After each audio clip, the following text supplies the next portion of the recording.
नमस्कार दोस्तों, स्वागत है आपका हमारे YouTube channel Salasar Balaji classes पर। आज शुरू करेंगे हम दोस्तों सुपर फास्ट रिवीजन संपूर्ण शिक्षा मनोविज्ञान का रेट फर्स्ट सेकंड लेवल 15 घंटों में कंप्लीट कोर्स करेंगे। अब आपको डरना नहीं है, पूरा टॉपिक एक ही बार में करेंगे और ट्रिक के साथ करेंगे। आज हमारा टॉपिक है दोस्तों बाल विकास व वातावरण पार्ट फर्स्ट।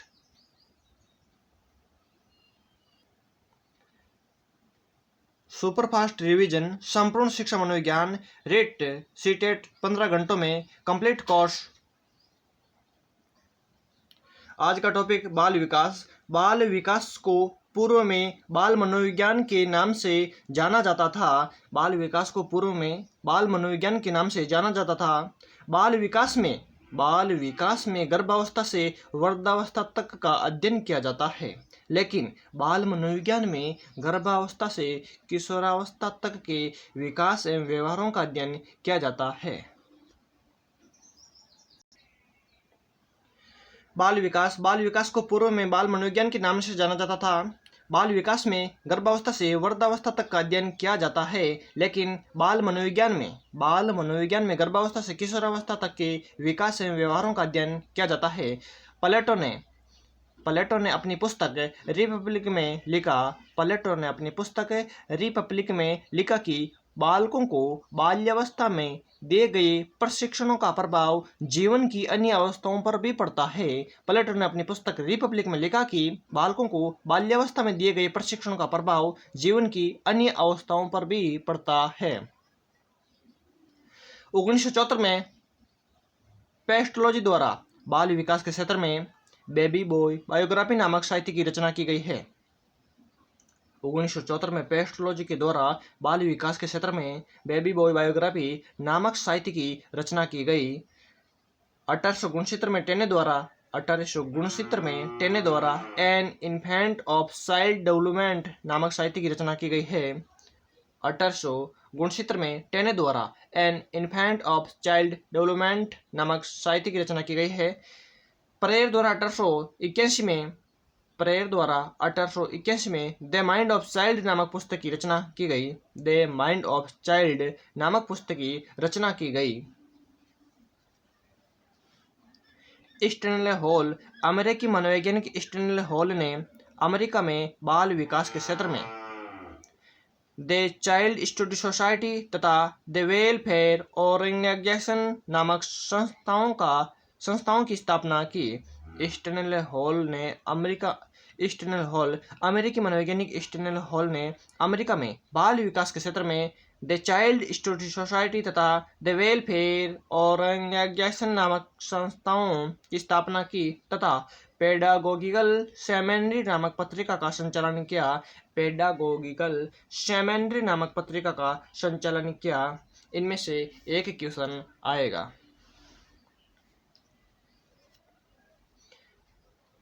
स्टैनले हॉल, अमेरिकी मनोवैज्ञानिक स्टैनले हॉल ने अमेरिका में बाल विकास के क्षेत्र में द चाइल्ड स्टडी सोसाइटी तथा द वेलफेयर ऑर्गेनाइजेशन नामक संस्थाओं की स्थापना की तथा पेडागोगिकल सेमिनरी नामक पत्रिका का संचालन किया।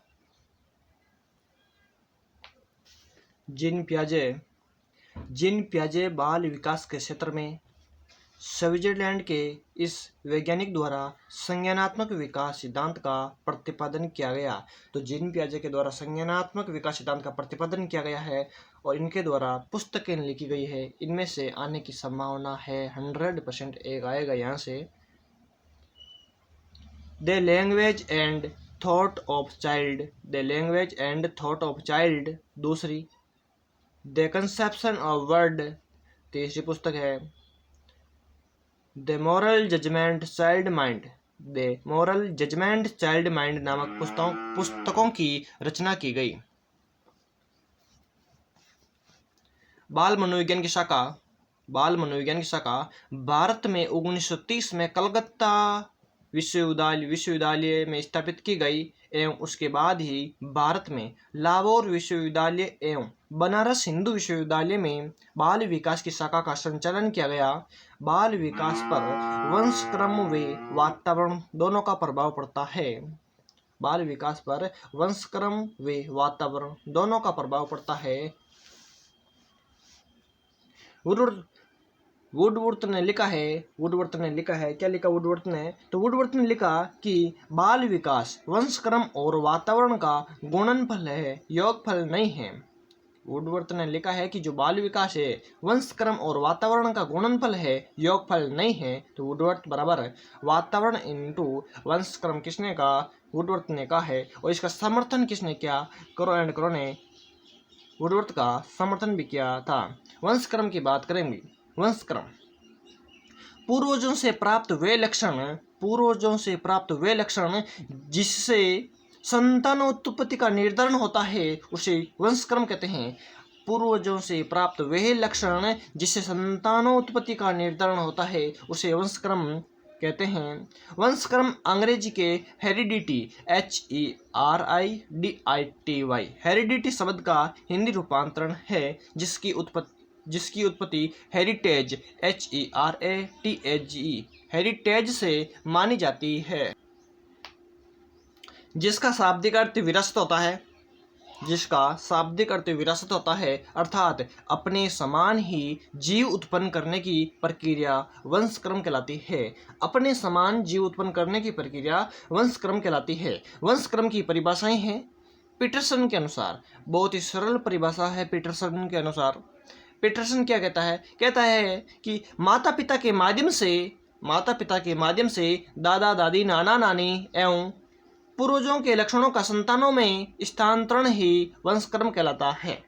पीटरसन यानी एक बहुत बड़ा पिटारा है किसका? परिवार का। माता पिता दादा दादी नाना नानी एक पिटारा है।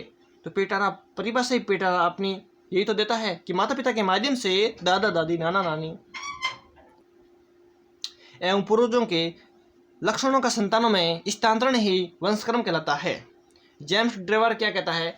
दूसरी परिभाषा जेम्स ड्रेवर कहता है कि माता पिता की मानसिक एवं शारीरिक विशेषताओं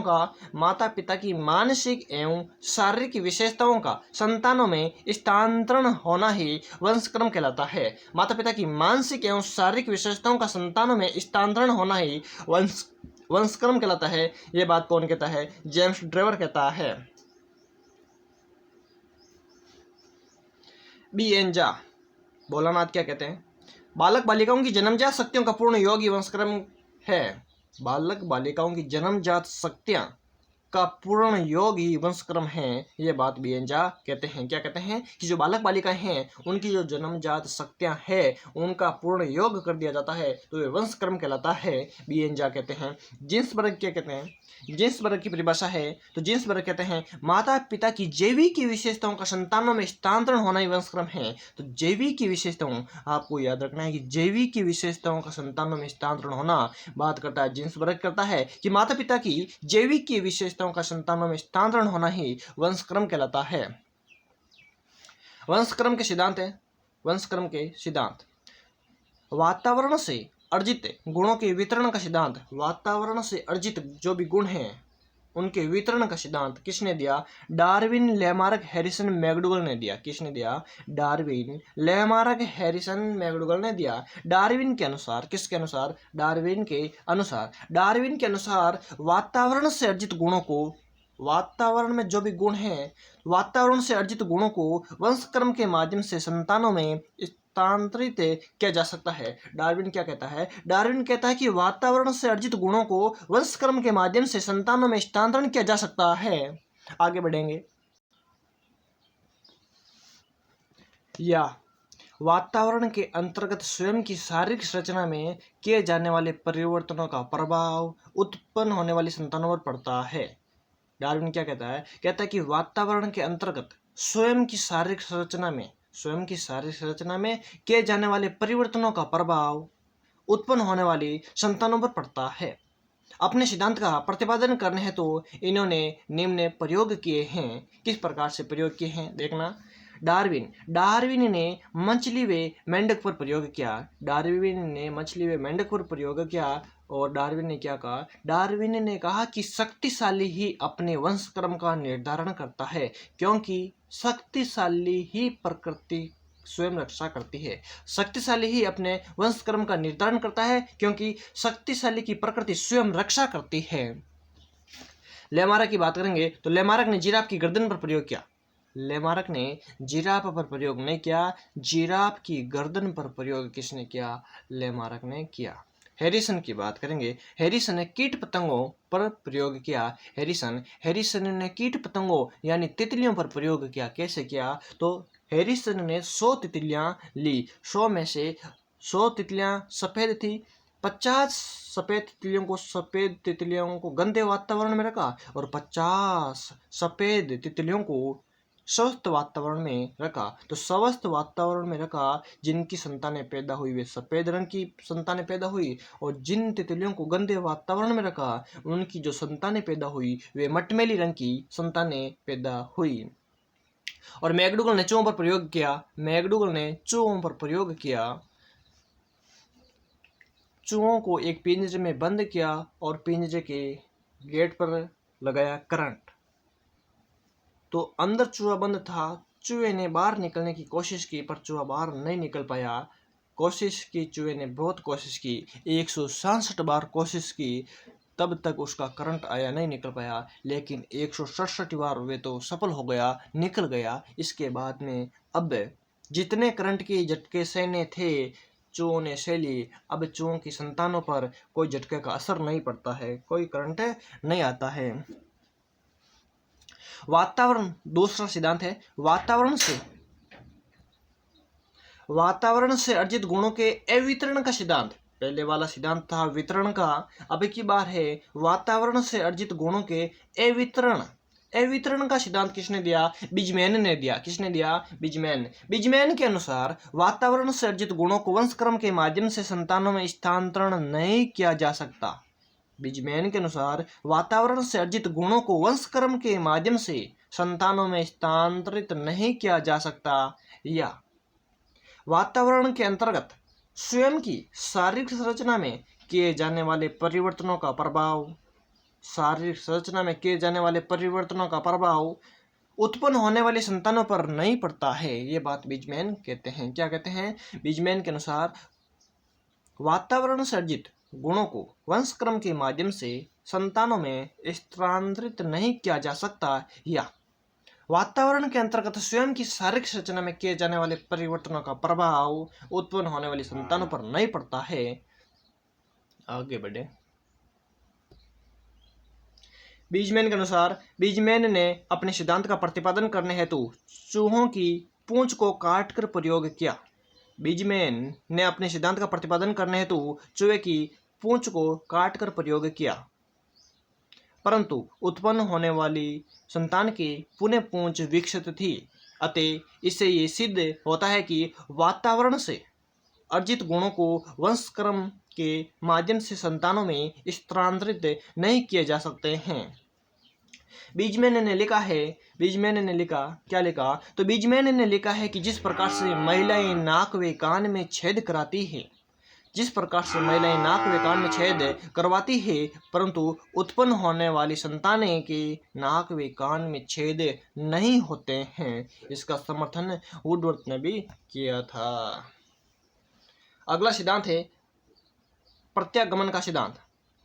प्रत्यागमन का सिद्धांत किसका है? मेंडल का है प्रत्यागमन का सिद्धांत। तो प्रत्यागमन का सिद्धांत संतानों में माता पिता से विपरीत लक्षणों का प्रकट होना प्रत्यागमन कहलाता है। संतानों में माता पिता से विपरीत लक्षणों का प्रकट होना प्रत्यागमन कहलाता है। जैसे लंबे के बोने के लंबे एवं गोरे के काले और काले के गोरे पैदा होना क्या कहलाता है? प्रत्यागमन कहलाता है। मेंडल ने अपने सिद्धांत का प्रतिपादन करने हेतु 2 प्रयोग किए भाई।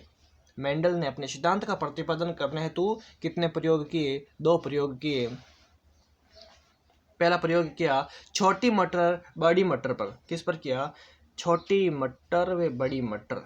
और दूसरा प्रयोग किया काले चूहे एवं सफेद चूहों पर। काले चूहे एवं सफेद चूहों पर प्रयोग किया। मेंडल के अनुसार माता पिता में उपस्थित गुणसूत्रों का 1/2 के रूप में पीढ़ी दर पीढ़ी संतानों में स्थानांतरण होते रहते हैं और ये प्रक्रिया निरंतर चलती रहती है, कभी समाप्त नहीं होती।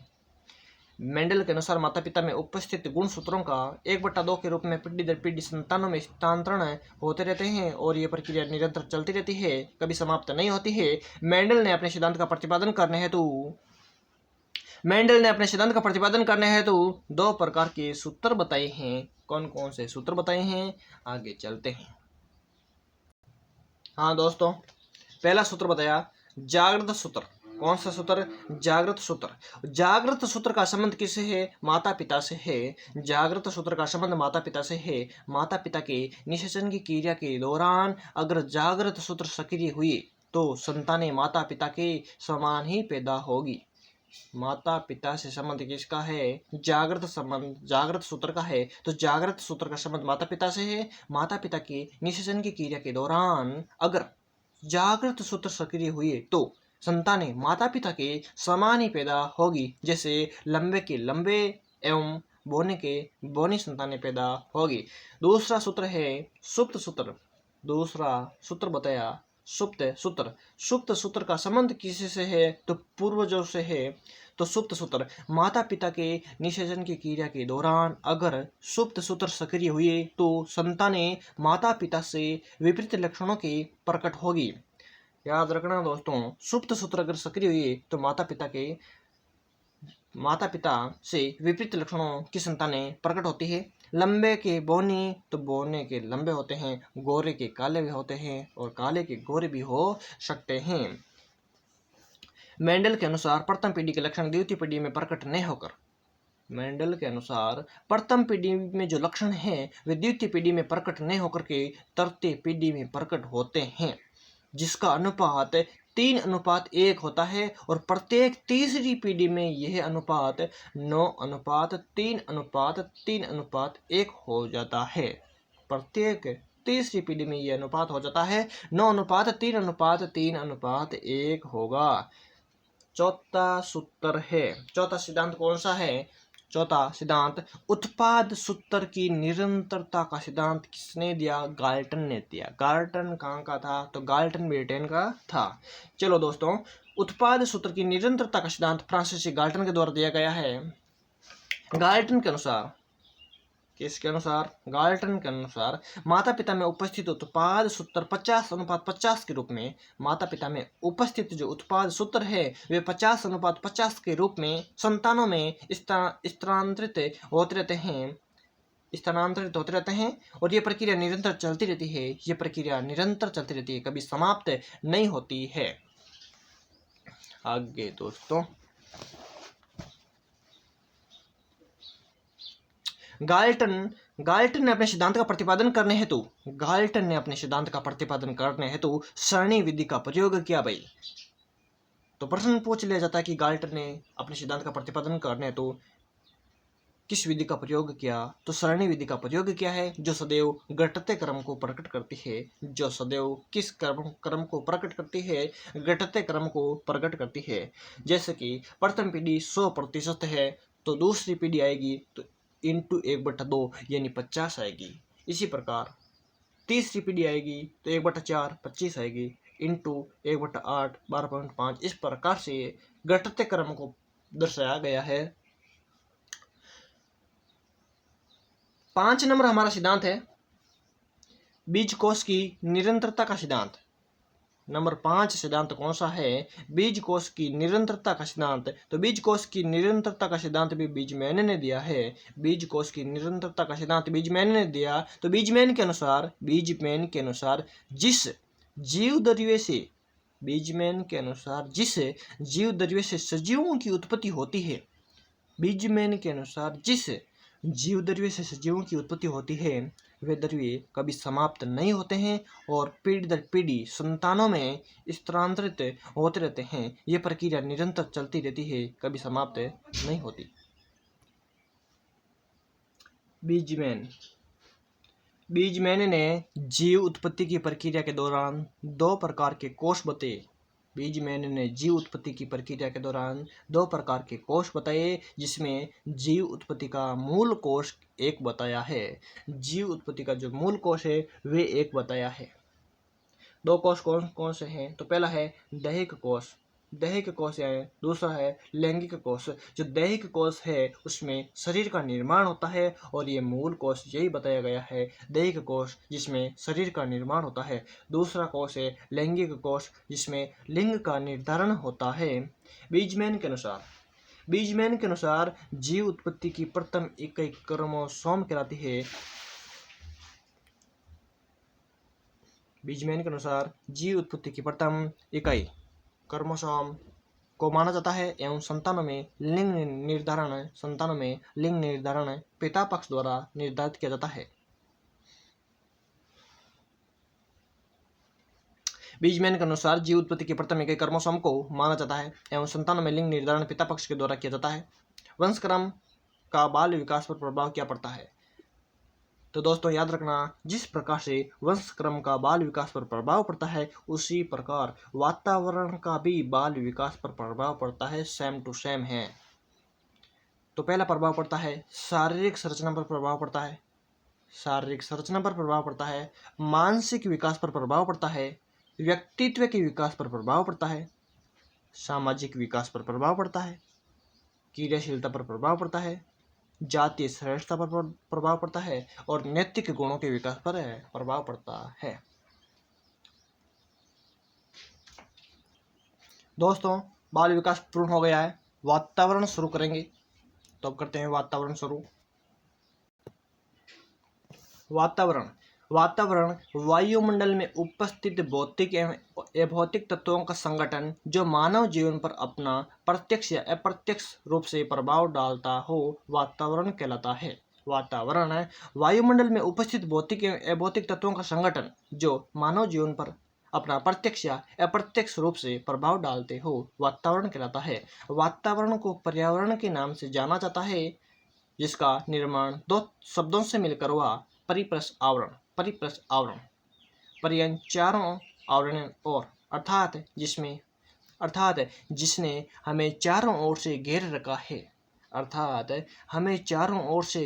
है, उसे हम क्या कहते हैं? वातावरण कहते हैं, यानी पर्यावरण कहते हैं, जिसने हमारे को चारों ओर से घेर रखा है।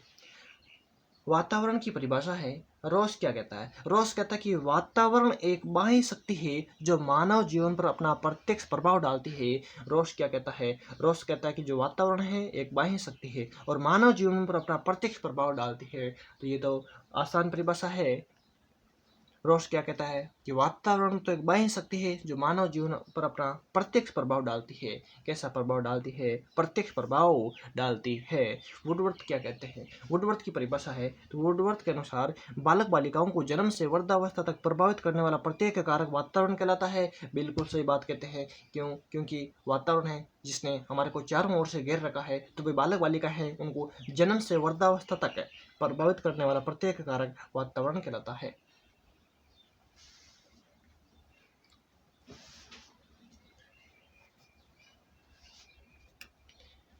वुडवर्थ के अनुसार बालक बालिकाओं को जन्म से वृद्धावस्था तक प्रभावित करने वाला प्रत्येक कारक वातावरण कहलाता है।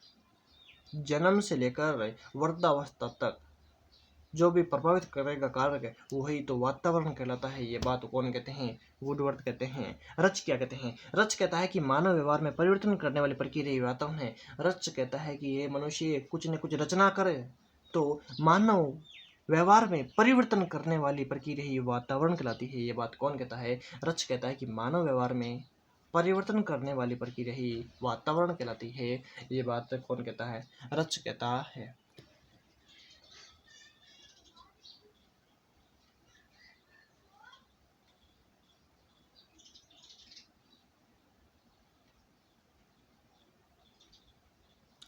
थैंक यू दोस्तों।